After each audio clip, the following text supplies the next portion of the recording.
Hello students, welcome to my YouTube channel Amit chemistry classes. आज हम discuss करेंगे JEE mains 2024 में आया हुआ क्वेश्चन, सेशन 2 का ये क्वेश्चन है। The sum of unpaired electrons present in the complexes CONH3 whole 6 3+ and NiCl4 2- is. पूछ रहा है कि total number of unpaired electron in दो कॉम्प्लेक्सेस में कितने होंगे, CONH3 whole 6 3+ and NiCl4 2-। A option है 1, बी ऑप्शन है 3, सी ऑप्शन है 2, डी ऑप्शन है 4। तो यहाँ पर बेसिकली ये कोऑर्डिनेशन केमिस्ट्री का क्वेश्चन है। तो फर्स्ट कॉम्प्लेक्स हमारा दे रखा है CONH3 होल 6 2+। इसमें NH3 की जो चार्ज होता है, NH3 के ऊपर चार्ज जो होता है वो 0 होता है, तो जिसके कारण जो कोबाल्ट की ऑक्सीडेशन स्टेट आएगी, कोबाल्ट की ऑक्सीडेशन स्टेट जो आएगी वो आएगी +2। न्यूट्रल स्टेट में कोबाल्ट की इलेक्ट्रॉनिक कॉन्फ़िगरेशन होती है 3d7 4s2। कोबाल्ट +3 में जो इलेक्ट्रॉनिक कॉन्फ़िगरेशन हो जाएगी, वैलेंस इलेक्ट्रॉनिक कॉन्फ़िगरेशन हो जाएगी, वो हो जाएगी 3d6 4s0। तो अगर हम यहाँ पर देखें, तो अगर हम यहाँ पर इसका बॉक्स डायग्राम बनाएंगे तो 3D में हमें क्या मिलेगा, 3D में हमें यहाँ पर इस तरीके से ये 4s, ये एम्प्टी होगा, ये 4p, ये 3D, ये 4s ऑर्बिटल, ये 4p ऑर्बिटल। तो यहाँ पर एक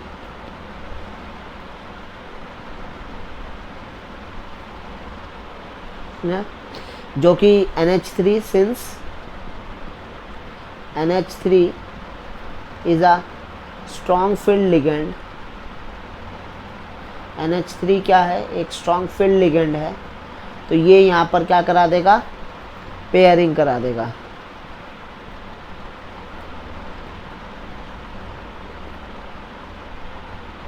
तो पेयरिंग कैसे होगी, ये वाला इलेक्ट्रॉन इधर पेयर हो जाएगा और ये वाला इलेक्ट्रॉन इधर पेयर हो जाएगा। तो कोबाल्ट में अगर हम एक्साइटेड स्टेट में देखें, तो जो पेयरिंग या हाइब्रिडाइज स्टेट में अगर हम यहाँ पे देखें, तो हमें जो कॉम्प्लेक्स मिलेगा वो कुछ इस तरीके से मिलेगा।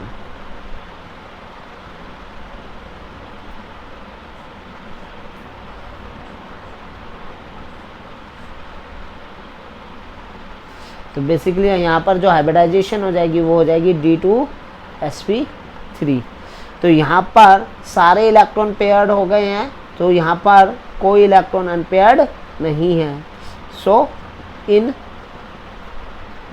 CONH3 whole 6 3+, no unpaired electron, no unpaired electrons. वहीं पर अगर बात करें NiCl4 2- की, तो इसमें जो ऑक्सीडेशन स्टेट है निकल की वो +2 है, और अगर न्यूट्रल स्टेट में निकल की बात करें तो वैलेंस कॉन्फ़िगरेशन होती है 3d8 4s2, और निकल 2+ में हो जाएगी 3d8। Since Cl- ion is a weak field ligand,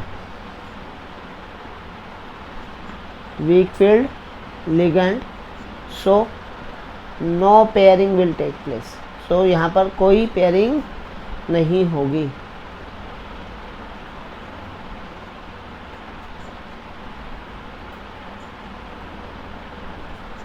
तो अगर हम यहाँ पे निकल को देखें, ग्राउंड स्टेट में देखें, तो यहाँ पर हमें कुछ इस तरीके से मिलेगा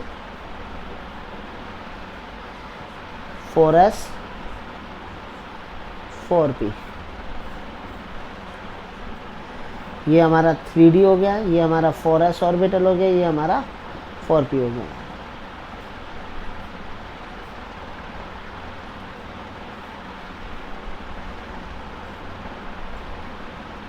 तो 8 इलेक्ट्रॉन हो गए। कोई पेयरिंग नहीं है तो जो हाइब्रिडाइजेशन आएगी वो आएगी sp3 हाइब्रिडाइजेशन। तो number of unpaired electron in NiCl4 2- में कितने इलेक्ट्रॉन हो जाएंगे? 2 इलेक्ट्रॉन हो जाएंगे। तो CONH3 होल 6 में कोई अनपेयर्ड इलेक्ट्रॉन नहीं है। NiCl4 2- में हमारे 2 अनपेयर्ड इलेक्ट्रॉन है। तो टोटल अनपेयर्ड इलेक्ट्रॉन हो जाएंगे, टोटल अनपेयर्ड इलेक्ट्रॉन 2 हो जाएंगे। तो हमारा ऑप्शन सी करेक्ट हो जाएगा। नाउ ये क्वेश्चन भी जेईई मेंस 2024 में आया हुआ क्वेश्चन है। क्वेश्चन है molality of aqua solution of urea is 4.44 molal, then mole fraction of urea is x into 10⁻³ then the value of x is A 74, B 75, C 70, D 80। तो question में हमें कह रहा है कि एक्वा सॉल्यूशन है यूरिया का जिसकी मोलैलिटी 4.44 हमें दी हुई है और हमसे मोल फ्रैक्शन पूछ रहा है यूरिया की जो कि x into 10⁻³ दी हुई है। तो x की वैल्यू बेसिकली हमसे पूछ रहा है। तो अगर हम यहाँ पर मोलैलिटी देखें यूरिया की, तो molality of urea is 4.44 molal. इसका मतलब क्या है कि there are 4.44 moles of urea in 1 kg of water।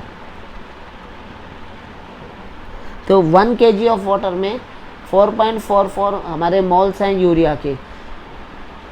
अब हमें क्या चाहिए? मोल फ्रैक्शन निकालने हैं, तो हमें बेसिकली मोल्स ऑफ यूरिया चाहिए और मोल्स ऑफ वाटर चाहिए। तो number of moles of water कैसे आएंगे? Number of moles of water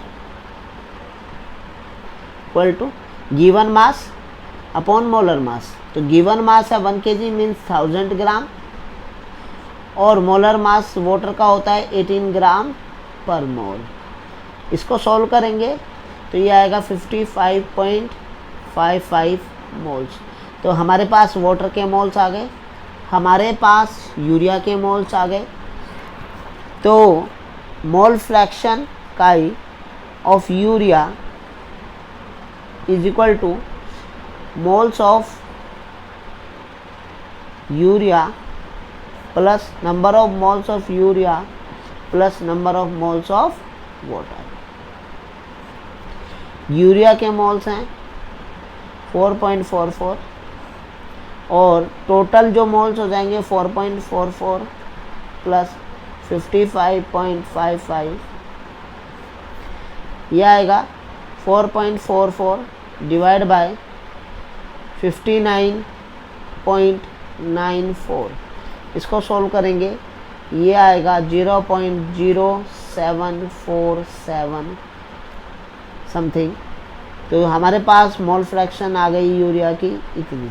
अगर इसको साइंटिफिक नोटेशन में बनाएंगे तो ये आएगा 74.77 इंटू 10⁻³ इसको अप्रॉक्सीमेटली हम लिख सकते हैं 74 इंटू 10⁻³ तो हमारा जो ऑप्शन ए होगा वो करेक्ट ऑप्शन हो जाएगा। नाउ ये क्वेश्चन भी जेईई मेंस 2024 में आया हुआ क्वेश्चन है। क्वेश्चन है what is the structure of a कार्बोकटाइन। बड़ा सिंपल क्वेश्चन है। पूछ रहा है कि स्ट्रक्चर ऑफ कार्बोकटाइन क्या होगी। ट्रायंगुलर प्लेनर होगी, टेट्राहेड्रल होगी, ट्रायगोनल बाइपिरामिडल होगी, ट्रायंगुलर पिरामिडल होगी। तो हमसे स्ट्रक्चर पूछा, तो कार्बोकटाइन जैसे हम कोई कार्बन कंपाउंड ले लेते हैं, इससे हमारे पास कोई डिफरेंट ग्रुप्स जुड़े हैं ए बी डी और यहाँ पर कोई हमारा लिविंग ग्रुप एल है। तो एल हमारा कोई भी लिविंग ग्रुप है जो कि यहाँ से लीव करेगा और ए बी डी हमारे कोई ग्रुप्स हैं अदर देन लिविंग ग्रुप्स। तो यहाँ से जैसे ही लिविंग ग्रुप लीव करेगा तो कार्बन के ऊपर जो है वो पॉजिटिव चार्ज आ जाएगा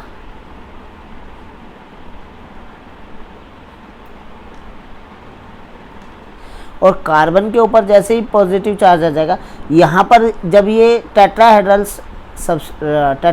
मॉलिक्यूल था हमारा, तो कार्बन की हाइब्रिडाइजेशन थी sp3। अब ये हमारा यहाँ पर जो कार्बन की हाइब्रिडाइजेशन है वो चेंज हो जाती है, sp2 हो जाती है, और जो शेप आती है वो आती है ट्रायंगुलर प्लेनर। अगर इसको ध्यान से समझा जाए तो इसमें कुछ इस तरीके से शेप होती है, कार्बन A B D, तो इस तरीके से हमारे ग्रुप से जुड़े हुए होते हैं, और एक वैकेंट p ऑर्बिटल होता है, ये हमारा वैकेंट p ऑर्बिटल होता है।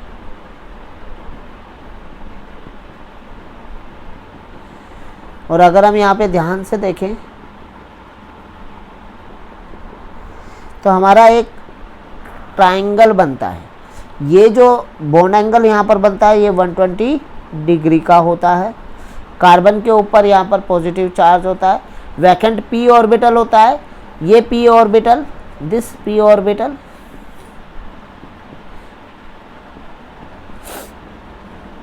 Is perpendicular to the plane पर ये हमेशा क्या होता है, परपेंडिकुलर होता है। तो अगर हम देखें तो कार्बोकैटायंस में कार्बन की जो हाइब्रिडाइजेशन होती है वो sp2 होती है, और इसकी जो शेप होती है वो ट्रायंगुलर प्लेनर होती है। तो हमारा जो ऑप्शन ए होगा, ऑप्शन ए करेक्ट हो जाएगा। नाउ ये क्वेश्चन भी JEE मेंस 2024 में आया हुआ क्वेश्चन है wave number of a radiation having 5800 angstrom wavelength is x into 10 raised to power minus centimeter inverse. The value of x to the nearest integer is, कह रहा है कि किसी रेडिएशन का जो वेव नंबर है वो x into 10 raise to power minus 4 centimetre inverse है, और उसकी वेवलेंथ जो है रेडिएशन की वो 5800 एंगस्ट्रॉम है। तो हमसे पूछ रहा है कि x की वैल्यू नियरेस्ट इंटीजर के क्या होगी, 2, और ए ऑप्शन है 2, बी ऑप्शन है 1, सी ऑप्शन है 3, डी ऑप्शन है 4। तो बेसिकली फर्स्ट थिंग तो हमें वेव नंबर पता होना चाहिए। वेव नंबर क्या होता है, मैथमेटिकली अगर मैं वेव नंबर को बताऊं तो इसको रिप्रेजेंट करते हैं न्यू बार से, और ये 1/λ होता है, मतलब the reciprocal of wavelength is wave number. Clear. तो हमें वेवलेंथ दे रखी है, लैम्डा हमें वेवलेंथ हमें दिया हुआ है 5800 एंगस्ट्रॉम। अब थोड़ा सा यहाँ पर हमें प्रीफिक्सेस की जानकारी चाहिए। 1 angstrom is equal to 10⁻⁻10 metre होता है। तो 1 एंगस्ट्रॉम को अगर सेंटीमीटर में करेंगे तो ये आएगा 10⁻⁸ सेंटीमीटर आएगा।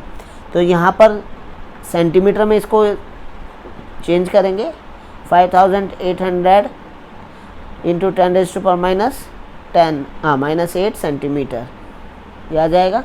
इसको सोल्व करेंगे, ये बनेगा 58 इंटू 10⁻⁶ सेंटीमीटर। तो हमारे पास वेवलेंथ आ चुकी है, 58 इंटू 10⁻⁻6 सेंटीमीटर। हमें वेव नंबर चाहिए, तो वेव नंबर जो कि रेसिप्रोकल होता है वेवलेंथ का, तो 1/λ मीन्स 1/58 इंटू 10⁻⁻6 सेंटीमीटर। तो यहाँ से वेव नंबर जो आएगा हमारे पास वो आ जाएगा 0.01724 इंटू 10⁻⁻6 सेंटीमीटर इनवर्स। इसको चेंज करेंगे तो ये आएगा 1.724 इंटू 10⁻⁻4 सेंटीमीटर इनवर्स। क्लियर। और इसको जब हम राउंड ऑफ करेंगे तो ये आएगा 2 इंटू 10 नियरेस्ट इंटीजर में 2 इंटू 10⁻⁻4 सेंटीमीटर इनवर्स। तो हमारे पास वेव नंबर आ गया 2 इंटू 10⁻⁻4 4 सेंटीमीटर इन्वर्स। तो जो x की वैल्यू होगी, अगर हम यहाँ पर कंपेयर करें x इंटू 10⁻⁻4 सेंटीमीटर इन्वर्स, तो जो x होगा, x की वैल्यू जो नियरेस्ट इंटीजर में आएगी वो 2 आएगी, और 2 हमारा ऑप्शन ए में दिया हुआ है, तो इसलिए हमारा ऑप्शन ए करेक्ट हो जाएगा।